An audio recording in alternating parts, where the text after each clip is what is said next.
La giornata del silenzio e del dolore.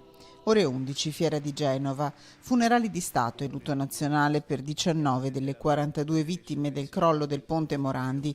19 bare, una accanto all'altra. La più piccola, quella di Samuele, 8 anni, vegliata da quelle di mamma e papà.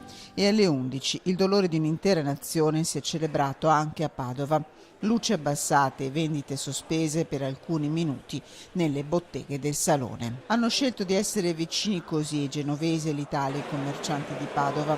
Un gesto capito anche dai clienti. Un senso di rispetto per queste persone che ci hanno rimesso la vita senza saperlo, insomma, mi sembra il minimo. Non dovrebbero succedere queste cose da nessuna parte, non solo a Genova. E ci vogliono, e qui subentra la politica, ci vogliono leggi giuste e chi deve operare con coscienza. Partecipiamo soltanto spegnendo un po' di luci, però col cuore siamo là. Quel ponte là non l'ho visto, però l'ho visto in televisione.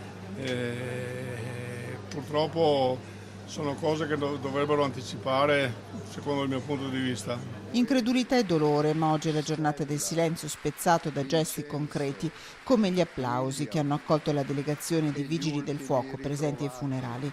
Un'opera non ancora finita, quella di questi angeli. Da Padova in queste ore è partito un convoglio di 34 persone, componenti della squadra USAR specializzata nelle attività di ricerca e soccorso in macerie. A loro il saluto del governatore veneto Luca Zaia. Continuate questo triste ma indispensabile lavoro e sappiate che il Veneto è con voi.